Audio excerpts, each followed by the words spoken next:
Hello दोस्तों, कैसे हो आप लोग। आशा रखते हैं अच्छा ही होंगे। आज इस क्लास से आगे की 4 5 6 शायद उससे भी ज़्यादा हम कंटिन्यू करेंगे 3D क्लासेस। आफ्टर इफेक्ट्स यानी मोशन ग्राफिक्स में हम 3D को किस तरीके से इस्तेमाल कर सकते हैं। तो उसमें बहुत तरह की टॉपिक हम कवर करेंगे, जिसमें 3D light, 3D camera, 3D layer, 3D animation, सब कुछ एक एक वीडियो में छोटे छोटे क्लासेस के जरिए हम सीखते चलेंगे। हाय, मैं हूं आपका अमित सर और आप देखते हो डिजिटल अमित वो चैनल, जहां पे skill development and make money online related courses and videos tutorial upload करता रहता हूं।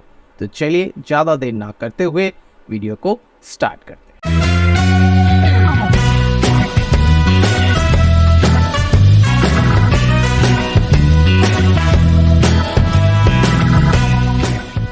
इस क्लास से हम स्टार्ट करेंगे कैमरा।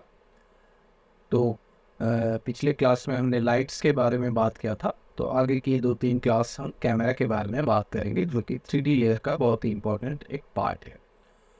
तो क्लास को कंटिन्यू करने के लिए हमने एक न्यू फाइल लिया और उसमें एक हमने न्यू कंपोजिशन लिया, जिसका नाम दिया हमने सपोज कीजिए 3D। सपोज कीजिए हमने नाम दिया कैमरा या जो भी है।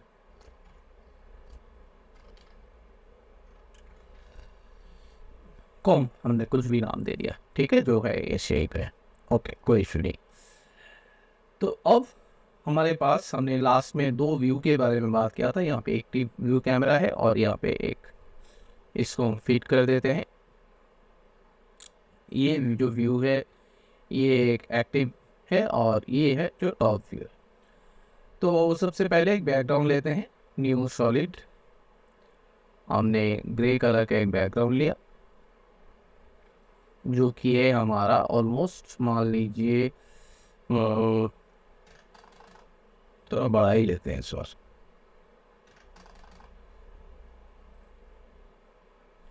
परफेक्ट। इसको बना दिया हमने 3D, और 3D बनाने के बाद हमने इसको घुमा देना है रोटेशन एक एक्सिस पे 90 डिग्री। जैसे एक एक्सिस पे 90 डिग्री घुमा देंगे, ये वाला जो व्यू है इसको हम थोड़ा कस्टम व्यू में कर लेते हैं ताकि हमें समझ में आए। ये हमारा कस्टम व्यू है और इसके ऊपर हम लेते हैं एक CD टेक्स्ट, जिसमें हमने नाम दे दिया,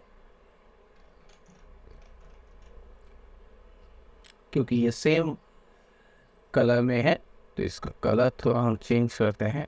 सपोज कीजिए यूरो टाइप का कुछ लाते हैं। परफेक्ट। इसको हमने 3D नहीं किया इसलिए नहीं दिख रहा है। ये हमने अच्छा, कैप्स लॉक ऑन है हमारा, इसलिए ये नहीं दिख रहा था। इसको हमने थोड़ा सा साइज में बड़ा किया, ठीक है। इसकी जो एंकर पॉइंट है, यहाँ पे हमने एंकर पॉइंट को थोड़ा सा मिडिल पे करना है, क्योंकि इसके एंकर पॉइंट साइड में है। और ये एंकर पॉइंट को आप पकड़ के, परफेक्ट, मिडिल पे ले आए। ये एंकर पॉइंट कहाँ चला गया? इधर। ये सब कुछ हम देख चुके हैं, करेक्ट। परफेक्ट। टॉप व्यू से इसको हमने बिल्कुल मिडिल पे ले आए। फॉन्ट थोड़ा हमने पता ही है चेंज किए,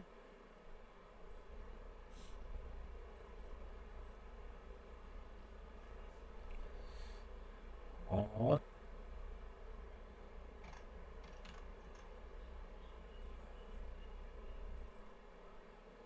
इसको थोड़ा सा बॉन्ड करते हैं। लास्ट टाइम पे भी हमने यूट्यूब लिखा था, राइट? तो इस टाइम पे क्या लिखते हैं? इस टाइम कुछ और लिखिए।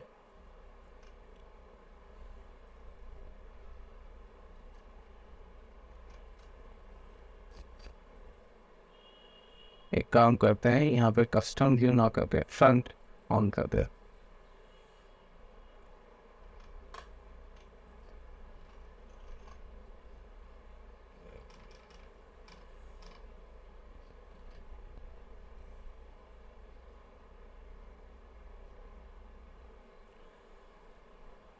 चलिए,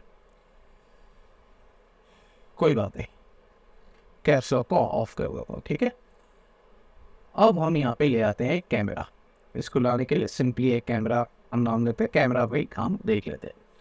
अब देखिए कि कैमरा में इसमें कुछ प्रॉपर्टी है। सबसे पहले देखेंगे हम 2 नोड कैमरा और इसकी जगह है 1 नोड कैमरा। क्या होता है यहाँ पे जो है ये लेंस की साइज है, कितना mm की आप लेंस लेना चाहते हो। जितना कम साइज का लेंस आप लेंगे उतना ही इसका वाइड एंगल आपको मिलेगा, और जितना ज़्यादा आप साइज लेंगे उतना ही आपको नैरो एंगल मिलेगा। चलिए इसको देखते हैं किस तरीके। तो सबसे पहले हमने 15 mm का लिया और इसको ओके किया। 2 नोड ही है, 1 नोड के बारे में बाद में बताते हैं। ये हमारे पास आ गया कैमरा। इस कैमरा में हमने क्या किया, हमने यहाँ पे किया टॉप व्यू। टॉप व्यू में ये जो है ये हमारा कैमरा है, ठीक है। ये हमारा कैमरा हो गया और ये हमारा टेक्स्ट हो गया। तो टेक्स्ट को थोड़ा मिडिल पे कर लेते हैं, एक्स एक्सिस पे, परफेक्ट। और ये जो व्यू है इसको हम कर देते हैं कैमरा 1 व्यू, परफेक्ट। अब हम ले आते हैं और एक क्योंकि ये फ्रंट है, थोड़ा बेस नहीं दिख रहा है, तो हमने क्या किया, इसको कर देते हैं लेफ्ट, और कैमरा जो पोजीशन है इसको थोड़ा सा ऊपर करते हैं। आपको फिर दिख जाएगा, इसकी बेस भी दिख जाएगा। और ये है इसकी पॉइंट ऑफ इंटरेस्ट, ये जो है इसकी पॉइंट ऑफ इंटरेस्ट, परफेक्ट। तो इसको फिलहाल हम सीधा रखते हैं, बिल्कुल सिप पकड़ के बिल्कुल सीधा। ये हमारा फ्रंट है। आप चाहे तो आप एक बैकग्राउंड भी दे सकते हैं। तो बैकग्राउंड देने के लिए कुछ नहीं करना है, आपको सिंपली एक सॉलिड लेयर लेना है और इसको थोड़ा सा डार्क लेना है, ओके करना है, और इसको करना है बिल्कुल इसके पीछे, ठीक है। तो ये एक बैकग्राउंड की तरह काम करेगा। आप अगर इसकी कस्टम व्यू देखोगे तो सॉरी ये है, आप एक काम करना, जब भी आप कैमरा वगैरह यूज़ करो ना तो इसको 3rd रेजोल्यूशन पे काम करना, क्योंकि तभी आपका प्रीव्यू जो है वो बहुत आराम से दिखेगा, नहीं तो फिर नहीं दिखेगा। इसको हम फ्रंट में ही करते हैं या फिर टॉप में ही करते हैं। कैमरा में हमेशा टॉप व्यू में अच्छा काम होता है। ये हमारा टॉप व्यू है। ये जो ग्रे सॉलिड है इसको हम कर देते हैं थोड़ा सा पीछे,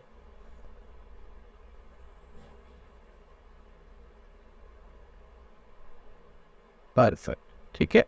और ये जो है ये हमारा कैमरा का व्यू है, ठीक है। ये हमारा जो है ये कैमरा व्यू है। थोड़ा सा जूम कर लेते हैं, देख रहे हैं ये हमारा इसका जो एंकर पॉइंट है, ये थोड़ा सा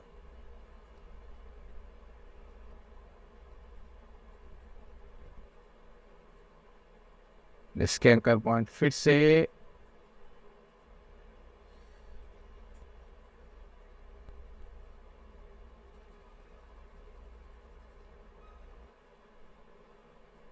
आप चाहे वैल्यू देके भी कर सकते हो, तो इशू नहीं, ठीक है।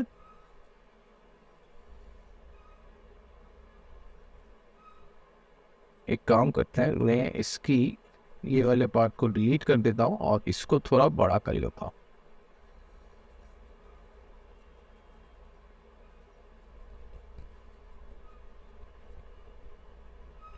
इसके एंकर पॉइंट को हम यहाँ पे रखते हैं और फिर हम समझते हैं।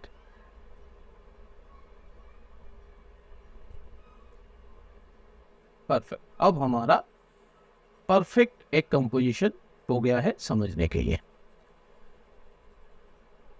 इसकी है, इसके एंकर पॉइंट को थोड़ा सा ना मिडिल पे करना पड़ेगा। इसके एंकर पॉइंट, ये एंकर पॉइंट ना थोड़ा सा वो हो गया है बेस का, तो कोई इशू नहीं, बेस को लेकर मुझे कुछ नहीं करना, मुझे समझना है कैमरा। तो हमने लिया था क्या, हमने लिया था कैमरा 1 और जिसपे हमने लिया था 15 mm। देख रहे हैं कितना, और इसी 15 mm को अगर हम 200 mm कर देते हैं तो देखिए कितना नैरो ये हो रहा है, मतलब कितना जूम इसकी लेंथ हो गया है। इसी तरह आप देख सकते हो जितना आप छोटा लेते जाओगे उतना ही इसकी जो है वाइड एंगल बढ़ता जाएगा, और वाइड एंगल जैसे ही बढ़ता जाएगा आपकी कैमरा व्यू जो है वो थोड़ा वाइड हो जाएगा। वाइड मतलब ये जो एंगल ऑफ व्यू है, जैसे ही आप देखो इसकी, जैसे ही आपने लेंस साइज कम लिया वाइड एंगल 65, लेंस साइज ज़्यादा लिया वाइड एंगल कम, मतलब आप आंखों से कितना एरिया कवर अप कर रहे हो, दैट इज कॉल्ड आपकी वाइड एंगल। ये वाइड एंगल नहीं है, तो बाय डिफॉल्ट हम नॉर्मली 35 mm कैमरा लेके चलते हैं। आप चाहे कैमरा को मूवमेंट कर सकते हो।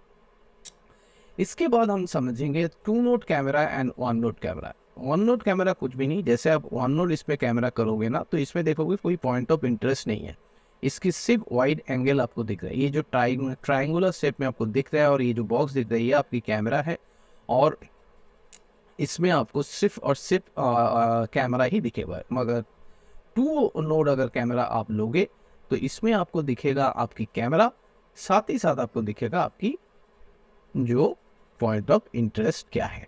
आप ये पॉइंट ऑफ इंटरेस्ट मतलब आप एक जगह खड़े हो, आपकी आंख जो है वो लेफ्ट एंड राइट कर रहा है, इसके हिसाब से भी आपकी व्यू चेंज होगा, मतलब आप चारों तरफ देख रहे हो किस तरीके से। और सेम कंडीशन अगर आप कैमरा को मूवमेंट करोगे, जैसे कि कैमरा मूवमेंट आप इस तरीके से करोगे, देखो इसमें कैमरा भी मूवमेंट हो रहा है। थोड़ा सा और समझने के लिए, जैसे मैंने अभी बताया, इसके बाद सीट 24 mm ले लेते हैं ताकि और थोड़ा डिस्टेंस पे आप इसको कवर कर पाओ। ठीक है, अगर आपको थोड़ा सा इसमें दिक्कत ना आए, थोड़ा सा कॉम्प्लिकेशन आप समझ सकते हो, तो आप इसमें 4 व्यू भी ले सकते हो। 4 व्यू बहुत अच्छा होता है। ये आपका कैमरा 1, ये आपका टॉप, ये आपका फ्रंट व्यू, और ये आपका लेफ्ट या राइट। हम लेफ्ट ही लेते हैं। ठीक है, ये आपकी बैकग्राउंड, ये आपकी बेस, ये आपकी फोटो, और ये आपकी कैमरा हो गया, ये आपकी फ्रंट व्यू हो गया। सबको आप फिट कर दो। ठीक है, ये आपके टॉप व्यू हो गया। तो चारों व्यू में आपको समझना पड़ेगा कि किस तरीके से काम हो रहा है। ये थोड़ा सा कॉम्प्लिकेटेड हो सकता है, जैसे कि लेफ्ट साइड में अगर हम कैमरा को इस तरीके से बेस में मूव करें, और आप चाहे तो आप कैमरा को भी इस तरीके से मूव कर सकते हो, दैट इज जूम। आप कैमरे की जेड एक्सिस को मूव कर रहे हो। और सेम चीज़ ये है कि इसकी जो पॉइंट ऑफ इंटरेस्ट है, इस पॉइंट ऑफ इंटरेस्ट को भी आप इस तरीके से मूव करो, मतलब आप देख रहे हो। मगर देखो इसमें जूम नहीं हुआ, क्यों नहीं हुआ? क्योंकि आप मान लो कि आप सीधा देख रहे हो, आप कितना दूर देखोगे वो डिपेंड करता है कि आपकी पॉइंट ऑफ इंटरेस्ट कहाँ पे है। और आप एक जगह खड़ा ना होकर अगर सामने जाते हो या फिर पीछे जाते हो, that is called the position of the camera. मैं एक काम करता हूँ, इसको सेव कर लेते हैं। ठीक है, सेव करने से आपकी फ़ायदा ही होगा।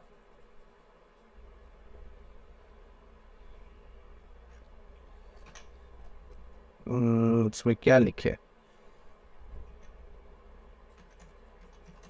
मेरा जो थोड़ा सा कीबोर्ड का प्रॉब्लम है, जिसके वजह से कुछ की डिस्टर्ब कर रहा है, इसके लिए मैं ये वर्चुअल कीबोर्ड इस्तेमाल कर रहा हूँ।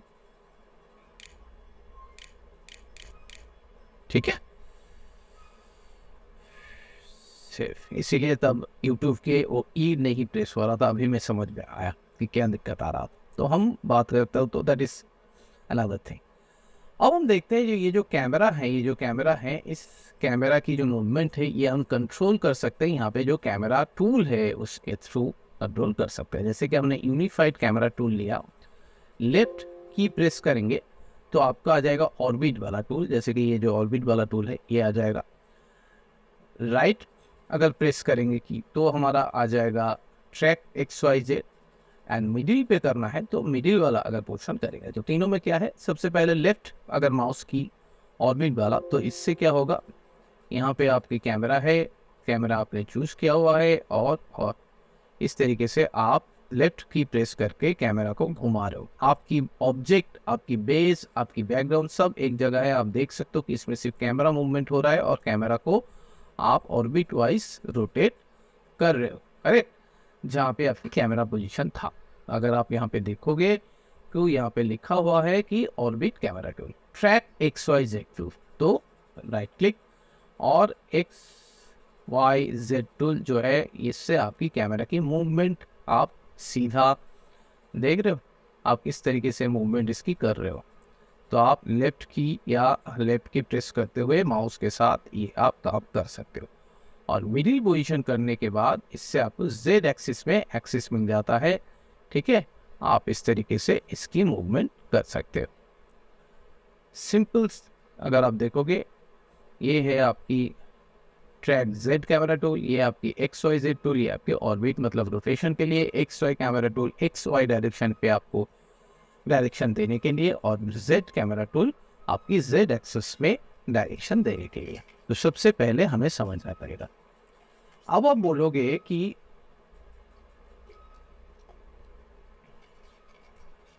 यहाँ पे क्या हम मल्टीपल कैमरा इस्तेमाल कर सकते हैं? बिल्कुल कर सकते हैं मल्टीपल कैमरा। सपोज कीजिए ये जो टॉप व्यू है, इससे आप कैमरा को सिलेक्ट करने के लिए एक बार बाहर क्लिक करके फिर कीजिएगा, ठीक है। सपोज कीजिए आपने कैमरा को यहाँ पे रखा, ठीक है, और यहाँ पे आने के बाद आपने एक नया कैमरा दैट इज कैमरा 2 आपने लिया। ये भी 24 mm के लिए, सब कुछ सेम है। ये कैमरा 2 यहाँ पे आ गया, भाई साहब जो है ये यहाँ पे है। अब कैमरा 2 पोजीशन जो है ये कैमरा 1 है और ये कैमरा 2 है, आप सिलेक्ट करके देख सकते हो। तो ये कैमरा 2 को थोड़ा सा आप एंगुलर फॉर्मेट में ले आते हैं, ठीक है। तो इसको थोड़ा सा हम ऊपर ले आते हैं और इसकी पॉइंट ऑफ इंटरेस्ट को थोड़ा सा एंगुलर फॉर्मेट में देखते हैं, ठीक है। मगर यहाँ पे आपको कुछ भी चेंजेस नहीं नजर आएगा क्योंकि आपने यहाँ पे कैमरा 1 व्यू दिया है।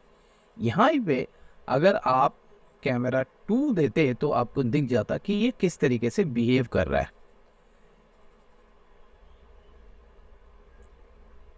देख रहे हैं ये आपकी मैं ऊपर की तरफ देख रहा हूँ, आपकी कैमरा जो इंटरेस्ट है वो इस तरीके से बिहेव होता हुआ आपको दिख जाएगा।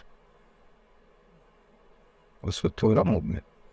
अब ये दोनों कैमरा आपको किस तरीके से दिख सकता है रेंडर में, क्योंकि अगर आप यहाँ पे भी आओगे तो यहाँ पे आपको कैमरा 1 तो दिख रहा है। तो अगर आपको रेंडर में चाहिए तो इसमें आपको सिर्फ एक्टिव कैमरा चूज करना है। एक्टिव कैमरा चूज करके अगर आप प्ले करोगे तो अगर आप इसमें प्ले करोगे, प्रीव्यू में ऑन करके प्ले करता हूँ, तो आप देखोगे यहाँ पे जाने के बाद ये कैमरा चेंज हो जाएगा। एनिमेशन नहीं, कैमरा चेंज हो गया क्योंकि इसमें हमने दोनों कैमरा इस्तेमाल किया है। यहाँ पे आपको कैमरा 1 दिखेगा, यहाँ पे आपको कैमरा 2 दिखेगा। तो अगर आपको 2 या 3 या मल्टीपल कैमरा यूज करना है, इन दैट केस आपको एक्टिव कैमरा में रख के आपको पूरा प्रोजेक्ट को एक्सपोर्ट करना पड़ेगा। नहीं तो फिर जो कैमरा व्यू आप रखोगे उसी कैमरा व्यू पे ये एक्सपोर्ट हो जाएगा, करेक्ट। तो हम दोनों कैमरा फिलहाल इस्तेमाल नहीं करते हैं, हम फिलहाल एक ही कैमरा इस्तेमाल करते हैं, ठीक है। सिंपल चीज़ें हम देखेंगे कैमरा में। तो हमने जूम को समझा, जो हमारा आपका इस पूरे चीज़ को समझने के लिए आपको बेसिक जो DSLR कैमरा वगैरह है ना, उसका भी थोड़ा सा अगर नॉलेज आपके पास है तो आपको हेल्प करेगा ये सारा पैरामीटर को समझने के लिए। नहीं तो फिर अगर आप 10th क्लास की फिजिक्स का किताब देखोगे या 12th क्लास की फिजिक्स का किताब देखोगे, उसमें ये चीज़ बाकी से फोकल लेंथ वगैरह दे रखा है। दैट इज फोकल लेंथ मतलब लेंस की साइज। यहाँ पे जो mm का आप लेते हो, हमेशा याद रखना जितना कम mm का आप लेंस साइज लोगे उतना आपका वाइड एंगल बढ़ेगा, और जितना ज़्यादा आप फोकल लेंथ रखोगे उतना कम आपका वाइड एंगल होगा। उसी हिसाब से आपका पूरा व्यू दिखेगा।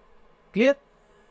अब हम आते हैं इसकी थोड़ा सा एक छोटा सा इसको मूवमेंट, या अगर आप कैमरा पर जाएंगे इसमें आपको कैमरा ऑप्शन भी दिख जाएगा जिसमें आपका जूम, ये वैल्यू अगर आप चेंज करेंगे तो उस हिसाब से आपका जूम होगा, और जाहिर सी बात है इसमें आप इसको एनिमेट भी कर सकते हो, ठीक है। एपर्चर वगैरह, फोकल, ये सब चीज़ें हम डेप्थ ऑफ फील्ड ऑन करके फिर हम देखेंगे। इसमें कैमरा का भी रोटेशन होता है, जैसे कि यहाँ पे रोटेशन वगैरह है, इसमें आप कैमरा का भी XYZ रोटेशन कर सकते हो। आप अगर देखोगे देखिए इस तरीके से आप देख रहे हो। ये चीज़ समझने के लिए आपको इस तरीके से रोटेशन करना पड़ेगा। परफेक्ट। कैमरा को काम करने के लिए आपको सबसे पहले ये व्यू समझना बहुत ज़रूरी है कि कौन से व्यू में हमारा क्या क्या चीज़ें हो रहा है, ठीक है। खास करके लेफ्ट टॉप, अगर आप, क्योंकि देखो इसमें 3 व्यू नहीं है, आपको मिनिमम 2 या 4 व्यू पे करना पड़ेगा। तो लेफ्ट और टॉप व्यू में ज़्यादा आप अगर हो सके तो इसको आप टॉप कर दो, और इसको फ्रंट कर दो, क्योंकि फ्रंट कैमरा उतना आपकी नहीं दिखेगा, और इसको एक्टिव कैमरा ना करते हुए इसको कैमरा ऑन कर देते हैं। एक्टिव कैमरा भी करोगे तो चलेगा, क्योंकि एक ही कैमरा है तो वही चीज़ें दिखे। तो अगर हम इसकी एनिमेशन करना चाहें, तो अगर हम देखें कि पॉइंट ऑफ इंटरेस्ट को हम इस तरीके से की फ्रेम लगाएं, और 2 सेकेंड या 3 सेकेंड बाद अगर हम इसके मूवमेंट को इस तरफ लेके आए, ठीक है, देखिए ये कैमरा जो है वो व्यू पॉइंट से बाहर चला गया, तो हम व्यू पॉइंट के अंदर रखते हैं यहाँ से, और परफेक्ट, या फिर पूरा कैमरा को बाहर कर दो इस तरीके से।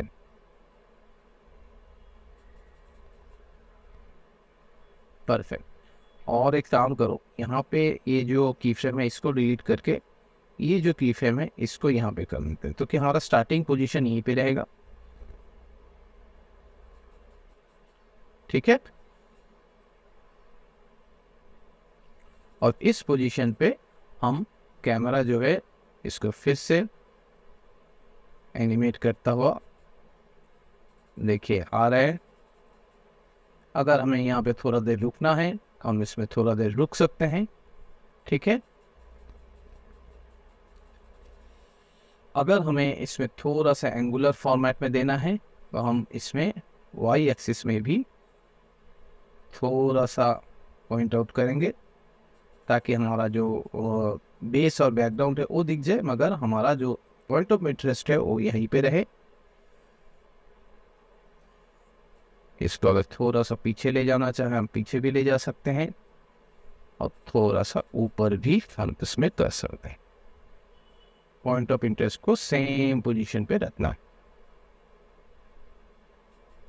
ठीक है। ये जो की फ्रेम है इसको आप इस तरीके से बेजर हैंडल भी कर सकते हो, ताकि ये थोड़ा सा और अच्छे से दिख जाए। आप चाहे तो इसके ऊपर राइट क्लिक करके इसमें की फॉर्म असिस्टेंस इजी भी डाल सकते हो, जो हम कर चुके हैं। की फॉर्म इंटरपोलेशन पे जाके इसमें भी बेजर कर सकते हो। ये सारा चीज़ें हम कर चुके हैं। तो हम देखते हैं ये 2 सेकंड का एनिमेशन हमारा कैसे निकला। आपको देखना है एक्टिव कैमरा में। अगर हम प्ले करते हैं तो ये हमारा एनिमेशन चालू हो रहा है, और इस तरीके से आप कर सकते हो, ठीक है। कैसे एनिमेशन होगा, क्या नहीं होगा, वो आप डिसाइड करोगे। मगर यहाँ पे आपकी समझने वाली बात यह है कि आपकी ऑब्जेक्ट की कोई भी मूवमेंट आप यहाँ पे नहीं कर रहे हो। आप यहाँ पे जो भी कुछ मूवमेंट कर रहे हो, ये सारा सब कुछ मूवमेंट कर रहे हो आपकी कैमरा में। तो अगर आप इसमें टॉप व्यू में चलोगे तो पूरा मूवमेंट जो है आप यहाँ पे देख सकते हो। आप चाहे तो यहाँ से भी पूरा मूवमेंट को कंट्रोल कर सकते हो। देख रहे हो कैमरा किस तरीके से मूवमेंट हो रहा है अलोंग विद पाथ। क्योंकि ये 3D कैमरा है, यहाँ पे आपको समझना पड़ेगा कि आप इसमें, जैसे हमने मोशन पाथ की जो क्लासेस किए थे, उसमें हम 2D सॉफ्टवेयर यानी इलस्ट्रेटर, फोटोशॉप, इलस्ट्रेटर, इस तरीके का वेक्टर ग्राफिक्स 2D सॉफ्टवेयर से पाथ को कॉपी करके ला रहे थे। मगर क्योंकि ये 3D है और इसीलिए हम उस तरीके से पाथ को कॉपी करके नहीं ला सकते, बकायदा आपको यहाँ पे पाथ जो है वो मैनुअली कंट्रोल करना पड़ेगा पूरा सर्कल फॉर्मेट में आपको करने के लिए। ठीक है, इस तरीके से आप मूवमेंट कर सकते हो अपने कैमरा की। सिंपल यहाँ पे XYZ रोटेशन भी होता है। Z मतलब नॉर्मल। आप यहाँ पे जाने के बाद, जैसे सपोज कीजिए कि यहाँ पे आपने एक रोटेशन पे भी की फ्रेम दिया, और यहाँ पे आने के बाद थोड़ा सा इसमें रोटेट भी आप कर सकते हो कि आप देखना चाहते हो कि यहाँ पे इस तरीके से हो रहा है। ठीक है, तो आप देख सकते हो कि इसमें भी एक छोटा सा एनिमेशन भी हो जाएगा। थोड़ा सा कैमरा में प्रीव्यू होने में टाइम लगता है, तो ये चीज़ ध्यान में रहे। ठीक है, इसीलिए मैंने 3rd रेजोल्यूशन पे काम कर रहा हूँ, हाफ या फुल पे नहीं काम कर रहा हूँ। तो that is our basics camera settings, जिसमें हमने सीखा कि सबसे पहले अगर मल्टीपल कैमरा यूज़ करना है तो आपको एक्सपोर्ट एक्टिव कैमरा व्यू पे करना पड़ेगा। कैमरा को यूज़ करने के लिए लाइट की तरह ही 3D लेयर होना चाहिए। 2D लेयर पे कैमरा काम नहीं करता, और इसमें भी मैं लाइट यूज़ कर सकता हूँ ताकि एनिमेशन और बहुत शानदार दिखे, मगर जितना ज़्यादा ये सारा चीज़ें आप इनकॉर्पोरेट करते जाएंगे, आपकी मशीन्स जो है वो सपोर्ट करना थोड़ा सा स्लो हो जाएगा। तो ऑनलाइन जो क्लासेस हम कंडक्ट कर रहे हैं, इसमें इसी क्लासेस में इस चीज़ को देखना थोड़ा मुश्किल हो जाता है। आप मैनुअली इसको जब करोगे तब आपको पता चल जाएगा कि लाइट, शैडो, मेटेरियलिटिक ऑप्शन, ये सारा सब कुछ अगर एक ही जगह हम इनकॉर्पोरेट करते हैं तो क्या होता है। तो कैमरा में ही 3D ऑब्जेक्ट की तरह आपकी ट्रांसफॉर्म से लेकर सब कुछ आपकी इसमें सारा प्रॉपर्टीज़ है, और कैमरा की भी और भी प्रॉपर्टीज़ है। हालांकि सब कुछ ज़्यादा प्रॉपर्टीज़ जो है, इतना ज़्यादा प्रॉपर्टीज़ ज़रूरत नहीं होता है। ये जो आइरिस शेप है, अगर आप कैमरा में देखोगे, अगर आप ये आइरिस शेप को ट्रायंगल पे फॉर्मेट करोगे तो कुछ भी ऐसा कुछ चेंजेस नहीं आएगा। मगर ध्यान रहे कि हम नॉर्मली जितना हमसे हो सके, जितना हमारा मतलब इम्पॉर्टेंट पार्ट है, जिसमें से एक पार्ट है डेप्थ ऑफ फील्ड, वो भी हम क्लासेस में देखेंगे। मगर उससे पहले कैमरा का थोड़ा सा मूवमेंट एनिमेशन देख लेते हैं, उसके बाद हम करेंगे डेप्थ ऑफ फील्ड। ठीक है, तो नेक्स्ट क्लास में हम बात करेंगे कैमरा एनिमेशन के बारे में। होप इस वीडियो से भी आपको वैल्यू मिला होगा। कमेंट कीजिए, मैसेज कीजिए मुझे कि कौन सी जगह पे आपने टेक अवे लिया और कौन सी जगह पे आपने दिक्कत आए। सही में वैल्यू लगा होगा तो वीडियो को लाइक और शेयर किए बिना मत जाइएगा। चैनल पे नया है प्लीज़ सब्सक्राइब कर दीजिए और बेल आइकन को प्रेस कर दीजिएगा, क्योंकि तभी कि आपको आगे की वीडियो की नोटिफिकेशन मिलते रहेंगे। नीचे आपको एक लिंक दिख रहा होगा, जिस लिंक पे जाइए और डाउनलोड कीजिए एक फ्री में ई बुक्स, जहाँ से आपको पता चल सकता है कि आपके पास बेसिक ग्राफिक डिज़ाइनिंग स्किल हो तो आप कितने तरीके की कैरियर परस्यू कर सकते हैं। आपको अगर मुझसे डायरेक्टली कांटेक्ट करना है तो मेरे इंस्टाग्राम पे फॉलो कीजिए और मुझे मैसेज कीजिए, या तो फिर मेरे फेसबुक या टेलीग्राम चैनल पे ज्वाइन करिए। लिंक डिस्क्रिप्शन बॉक्स में दे रखा है। तो thank you for watching this video. Thank you very much. मिलते हैं एक नए वीडियो में नए कोर्स के साथ। तब तक के लिए गुड नाइट, गुड बाय।